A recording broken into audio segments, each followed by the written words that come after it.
hi, and welcome to my channel. That feels so weird to say. I'm Emily, and after much debate, I decided, why not? Why not start my own channel? I talked to my dogs enough about books, rant about books, that I figured, why not actually talk to people? So, today I'm going to be doing a January and February wrap up of the books that I've read.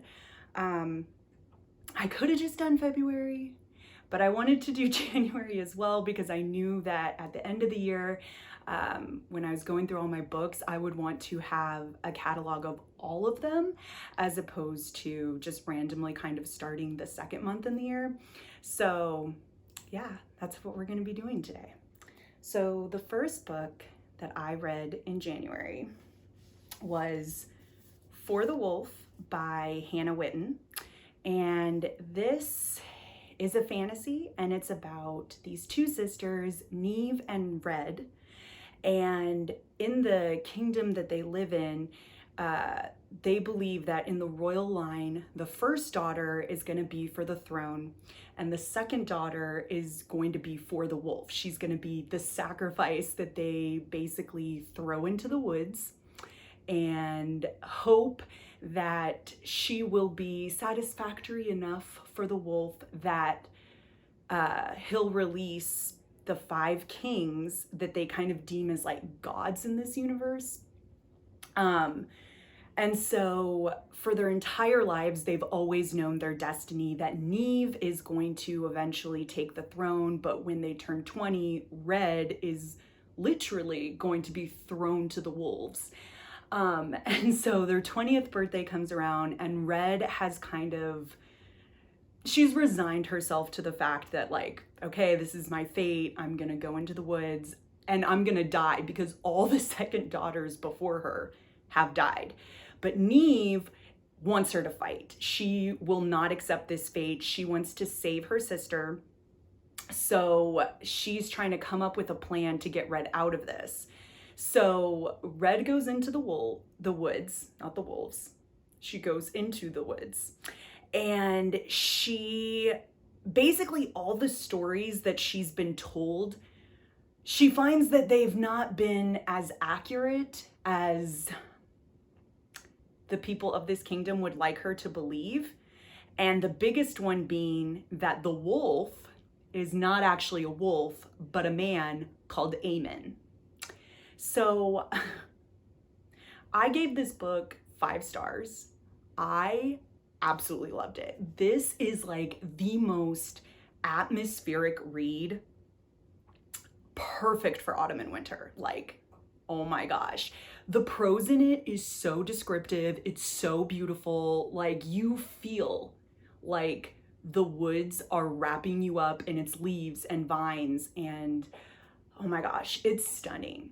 It's so beautiful. I mean, it's 5 stars alone just because of the writing in it. So beautiful. But what I really liked, Aemon, he's literally described as smelling like coffee and library books. I mean, I wish that a guy like that actually existed, because wow. And he's so altruistic and very self-deprecating. Like, I absolutely loved it, and I shipped the shit out of Red and Aemon. I loved them. I absolutely loved them. I'm like choking on how much I loved them. I was screaming into the pages because I wanted them together so badly.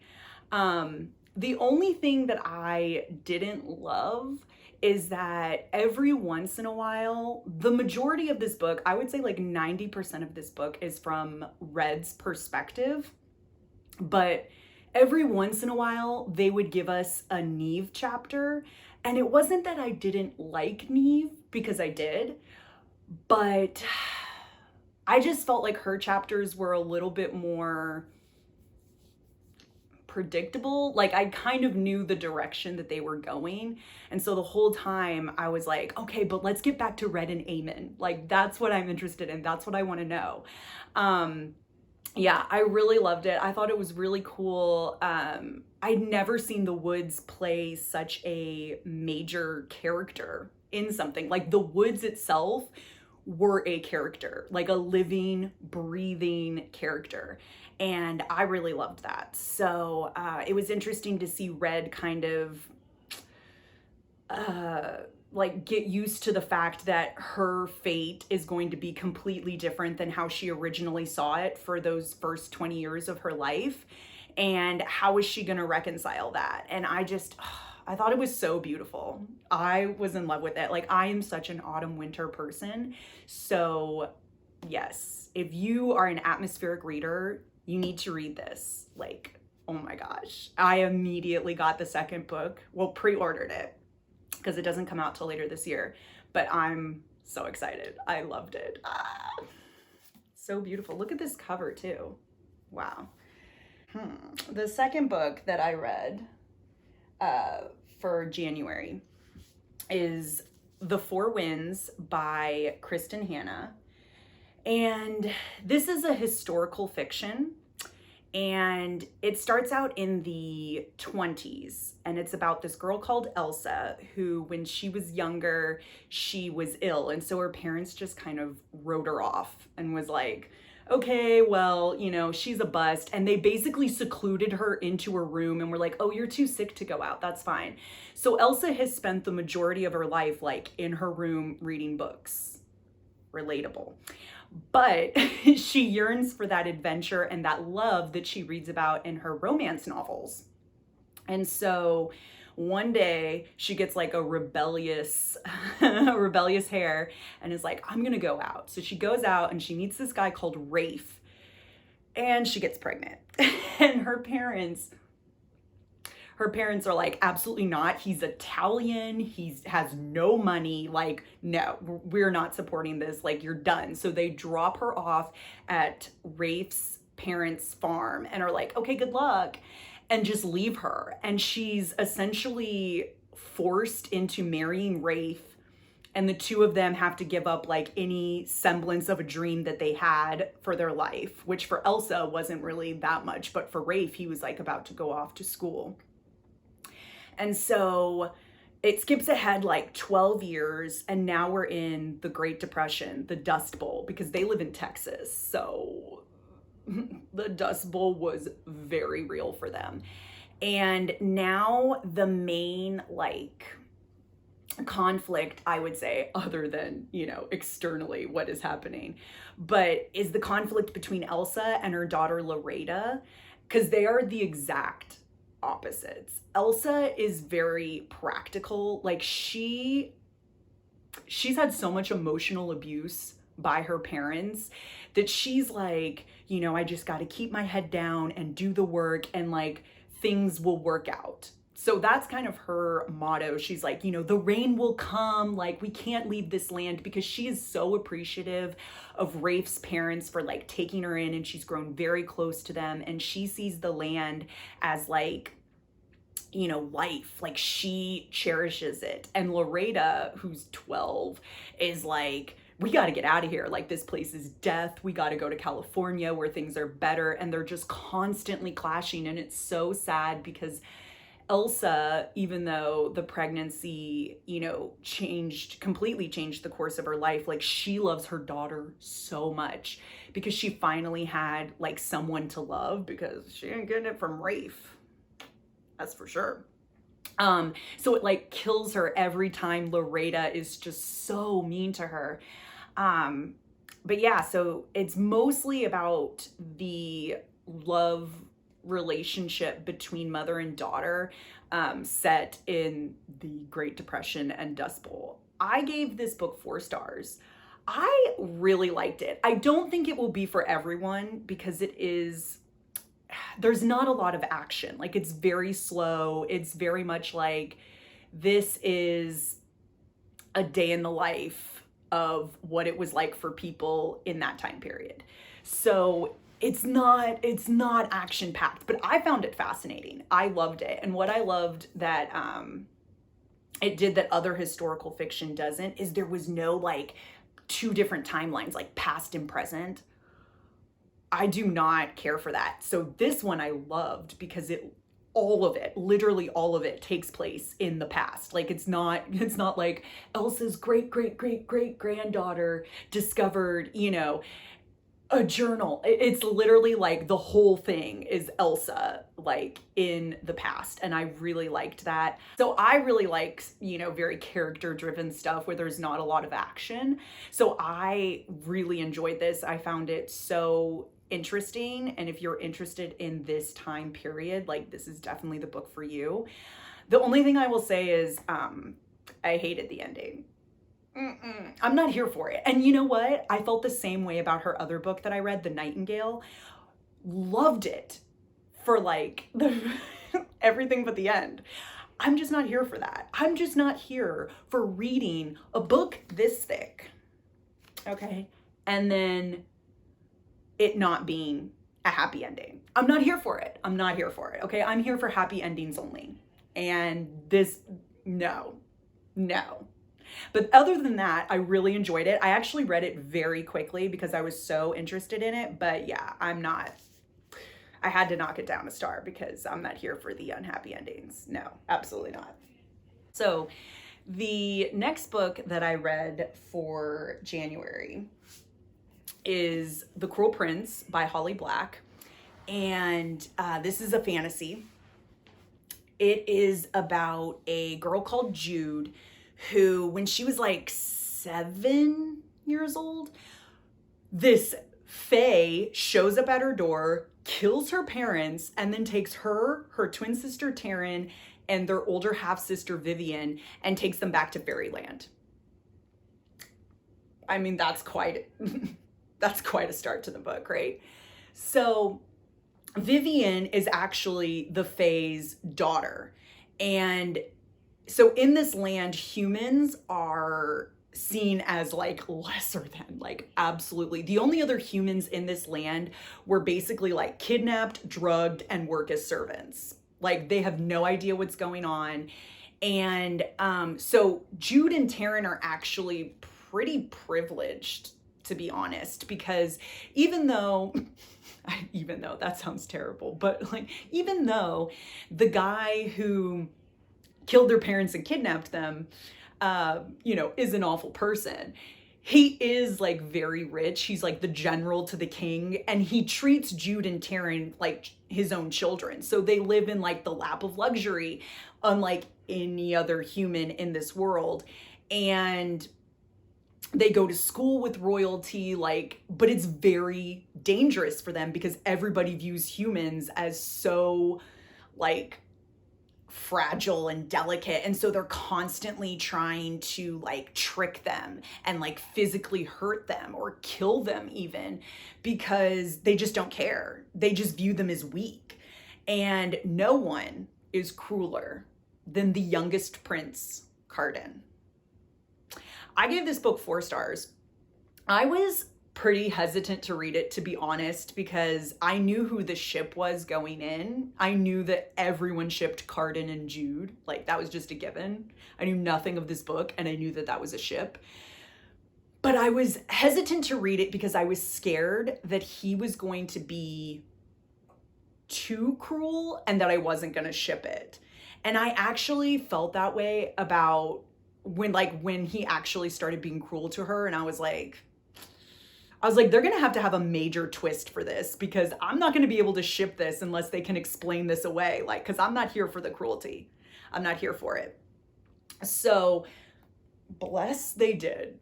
Because by the end of this book, like I totally shipped Cardan and Jude. Absolutely. 100%. And in a shocking twist of events, absolutely hated her sister Taryn. Will that change as the series goes on? I don't know, but one of the most heartbreaking lines in this, and I don't want to spoil it, so I'm not going to say like what it was about, but Jude says something along the lines of like, it didn't hurt me that he chose her. It hurt me that she didn't choose me. What? It was so sad. It was so sad. Like, I hated her. I hated Taryn. I'm super curious if that's gonna change when I continue on with the series. If I'm gonna, like, if she'll redeem herself. But I really did not like her. And Locke can eat rocks. Like, there's another character, Locke, and he's supposed to be like this charming guy. And I was like, I don't trust it. I don't trust it. I didn't. And you know what? I feel validated. That's all I'm gonna say. That's all I'm gonna say. I really enjoyed this a lot more than I thought it was going to. And I was so glad. I was like, oh, I get it now. I get why people love them so much. So, yeah. And the last book that I read for January was Kingdom of the Wicked by Carrie Maniscalco. Look how beautiful. I love the flowers. So this book is also a fantasy. And the third book that I read this month that involves sisters. What is it about that? I don't know. So this is about Amelia. They live in Italy. I mean, the setting alone. So they live in Italy, and Amelia, for as long as she can remember, she is a witch, but for as long as she can remember, her grandmother has been telling her and her sister Vittoria about these demons. You always got to be on alert because there's these demons, and they can manipulate you and take advantage of you and ultimately kill you. Like, you've always got to be on alert. She would just tell her like these horror stories, and they always had to wear like these amulet necklaces and stuff. And Amelia and Vittoria just kind of like blew it off as like, oh, there's grandma telling her stories again. Didn't really think anything of it. Like, Amelia was just very content, like working in her family restaurant and reading her books. She was bookish. She was me, basically. Amelia was me. And one day when she's like 18, Amelia comes across a murder, and there is a man standing over the body. I believe he's like, I don't think he's drinking the blood. I think he was like tasting the blood or something like that. And Amelia's like horrified. And so, of course, her grandmother's like, it was the demons. Like, it was the demons. The demon did this. Like, the police aren't going to help us because it's demons. They can't know we're witches.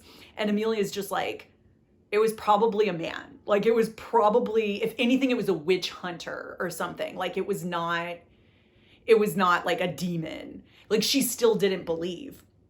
But because nobody could figure it out and they couldn't go to the police really, she was like, okay, like, I'll try to, summon this demon. Like, I'll give you the benefit of the doubt, Grandma, and I'll try to summon this demon and see if, like, he'll tell me. And she thinks it's gonna be just like nothing. Like, nothing's gonna happen.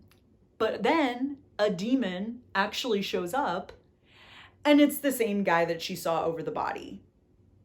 He's called Wrath, and oh my gosh. So the two of them team up to solve this murder. Reluctantly team up. That's important. Reluctantly team up, because Amelia is not here for it, and neither is Wrath. But I am. I was here for it. I gave this book 5 stars. I loved it so much. I just thought it was so interesting. I'd never read a fantasy where the demons were the 7 deadly sins.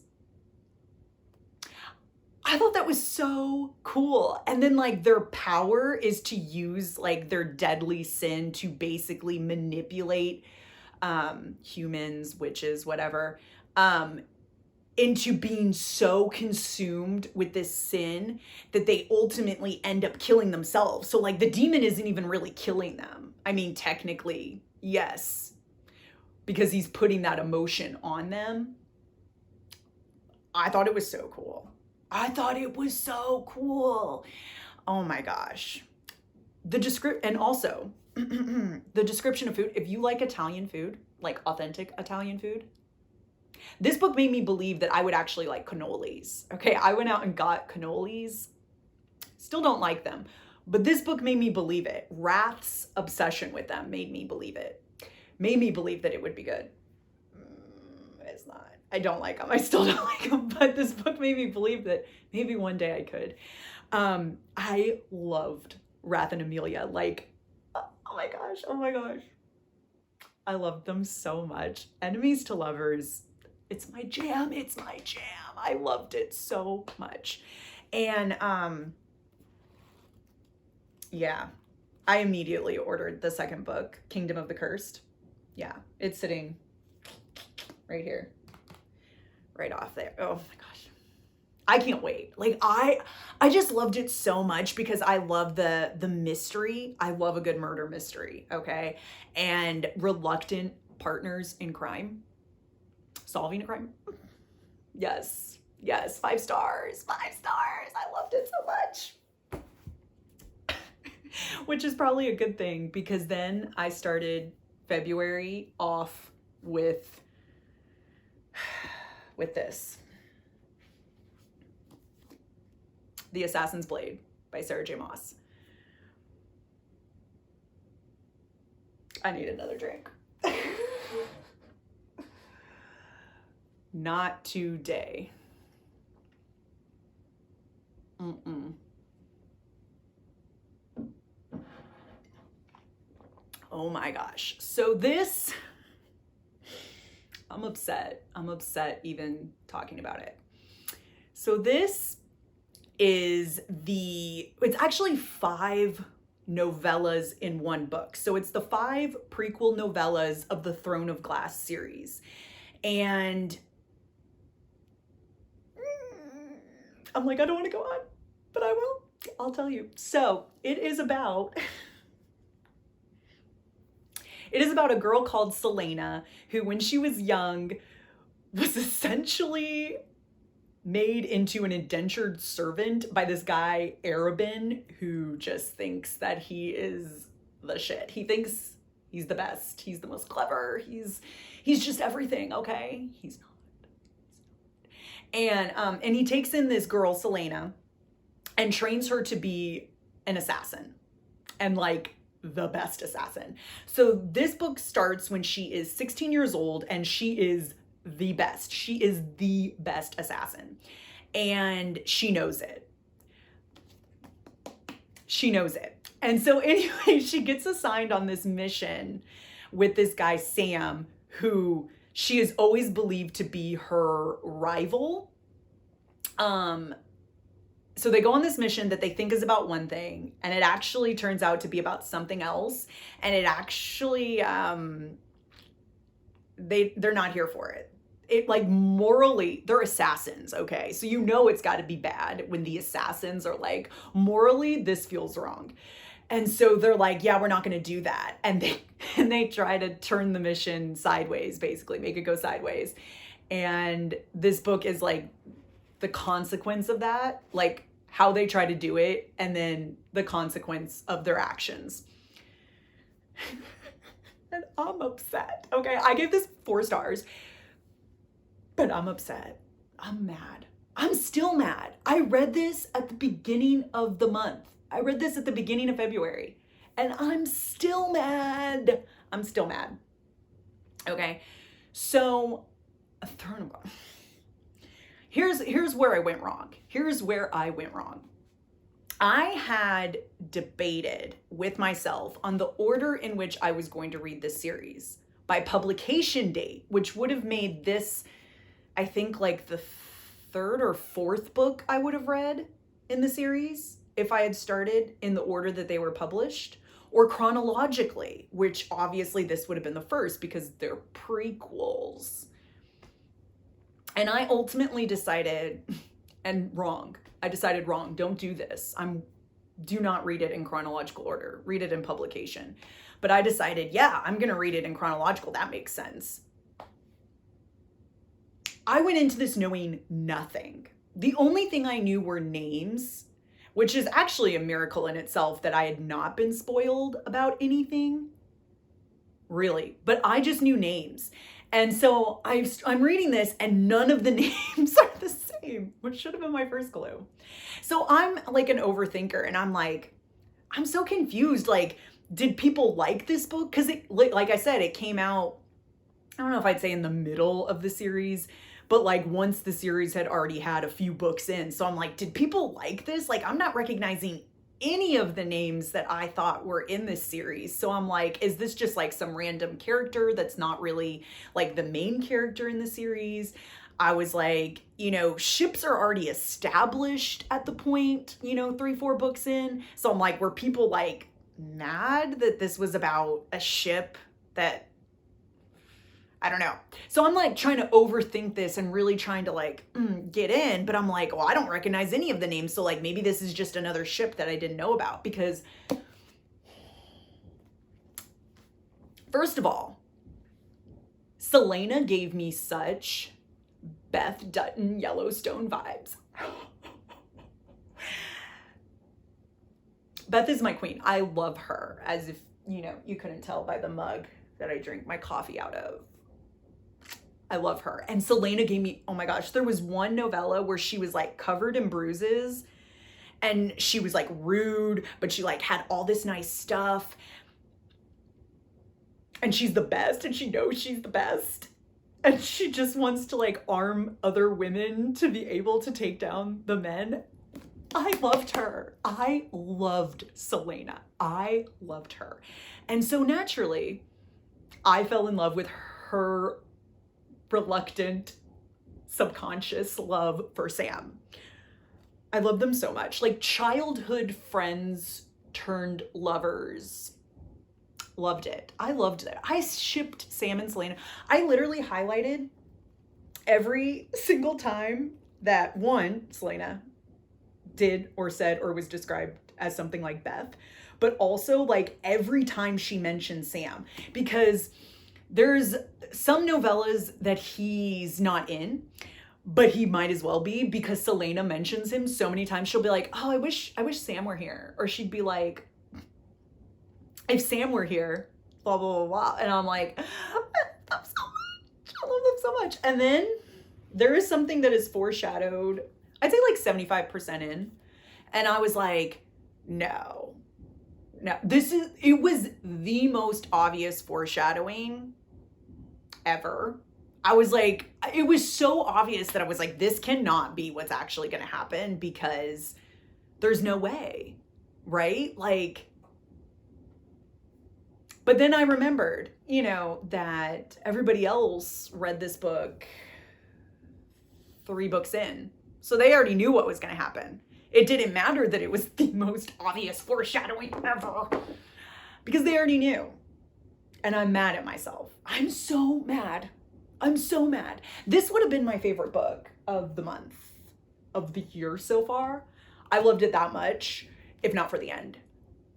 And I'm still so mad. I'm so mad. I'm like, am I ever going to read Throne of Glass now? I don't know. I have it sitting somewhere on my book cart. I have it. I don't want to read it because I'm so mad. I'm so mad. At one point, I didn't want to spoil myself, but at one point I looked up just like the character names and I was just like, I should have seen this coming. Like, I'm an idiot. This is what I get for not doing any sort of research before I choose to read books.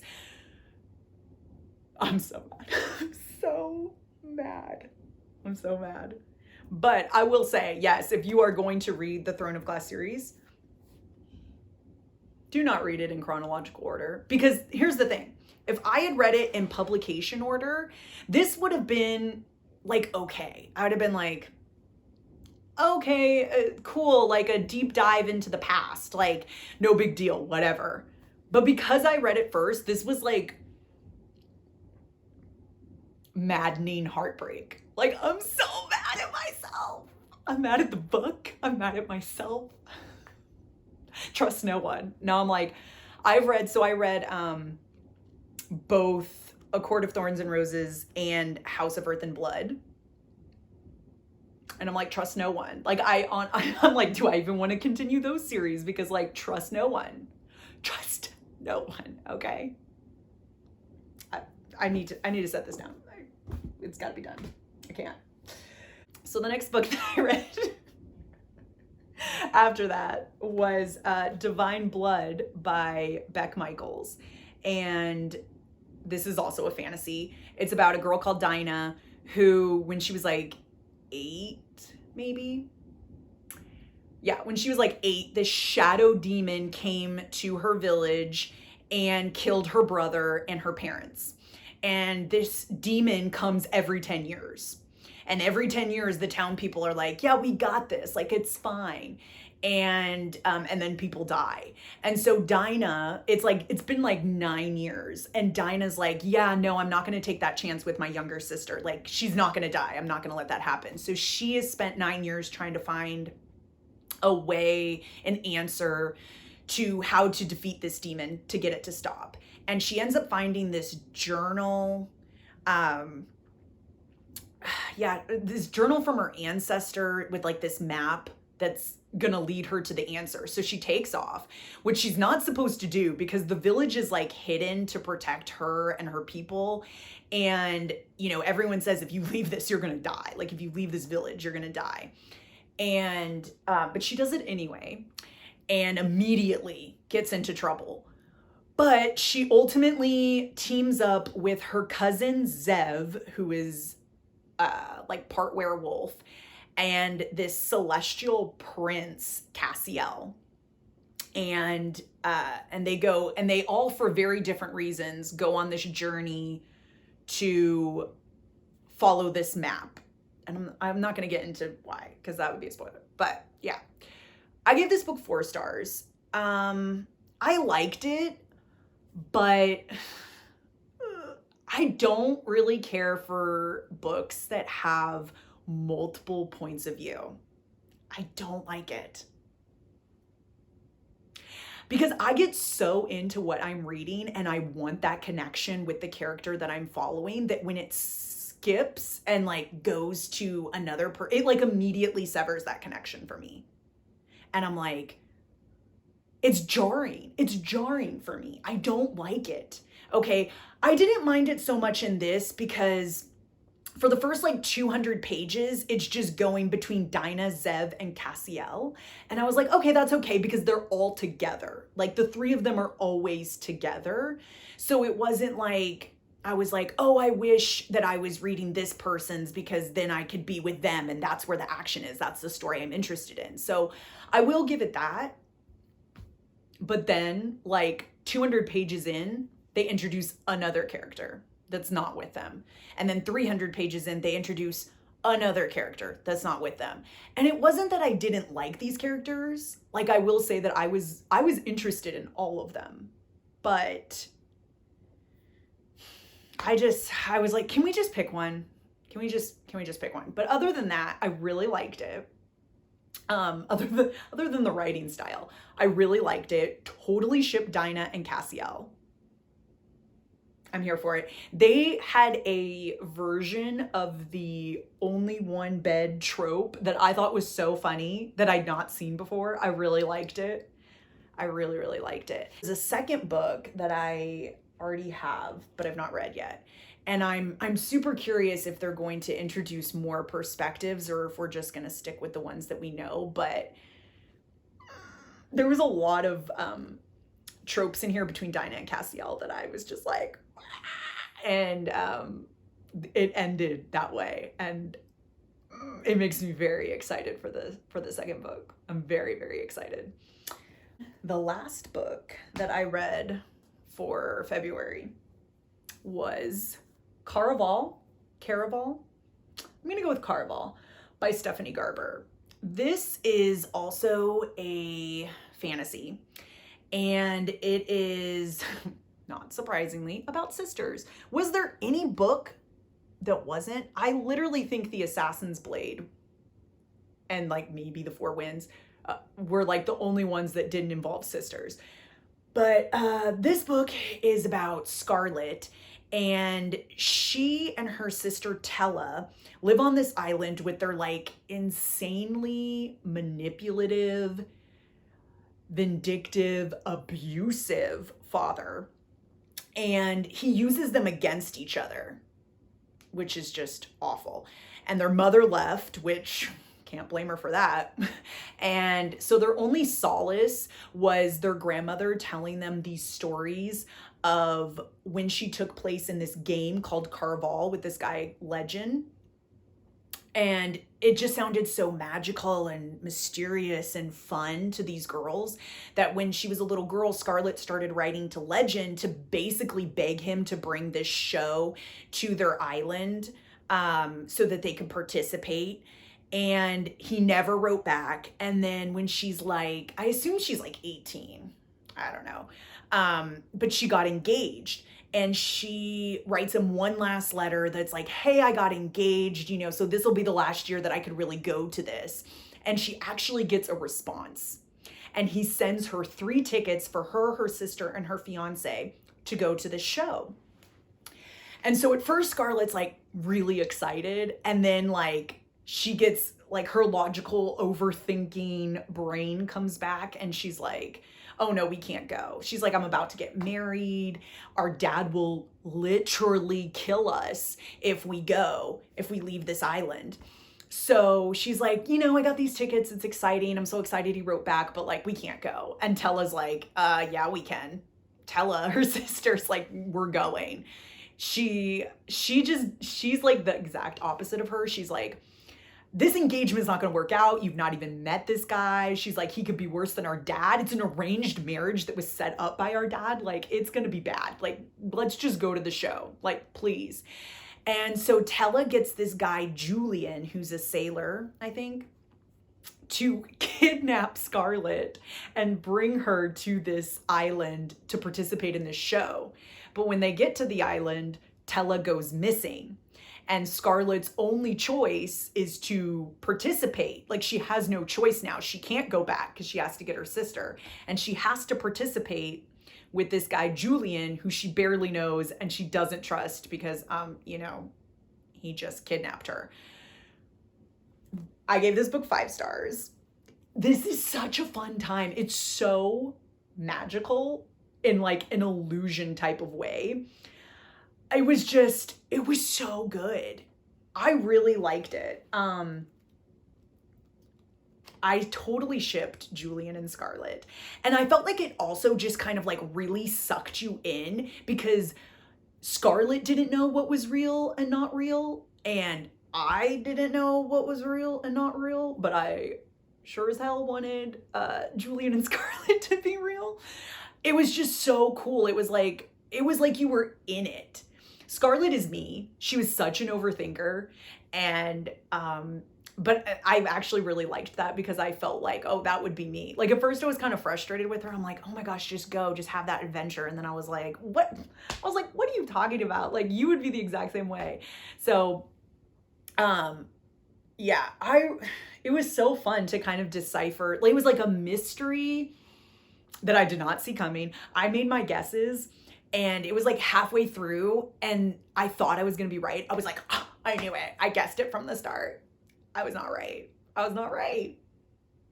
I really liked it. I liked it. I can't wait for the next one. I'm so excited to see like how it's going to go. I don't know. I can't, like in my mind, like I know that there's 3 books, but I can't guess what's going to happen. And I really like that. I'm not going to say what I'm assuming because that might spoil it, but I'm assuming it's going one way, but I don't know. It should be interesting. So those were was it 7 books that I read in the first 2 months of the year. I'm super excited to continue with this. And I'm actually going to get my dogs, Kate and Lucy, to pick their favorite books. Because like I said, I rant to them all month, every month about the books I'm reading. So I'm sure they've got their favorites. Let's see. Thank you so much for watching. If you've made it this far, my gosh, thank you. And subscribe because I've got a lot of feelings. And I will absolutely be spilling all the tea on hits, misses, angers. Yeah. and my dogs will be there with you. Bye. Okay, the girls are gonna pick which book was their favorite, aren't you? Okay, go ahead, Lou. Which one's your favorite? All of them? All of them are your favorite? Kate, come on. Which one's your favorite? Which one's yours? Ooh. Caraval's your favorite, Lou? Kate, which one's your favorite? Which one's yours? Divine Blood? I could see that. You're a sweet, sweet girl. You would be like Dinah. Yes. Lou? Caraval?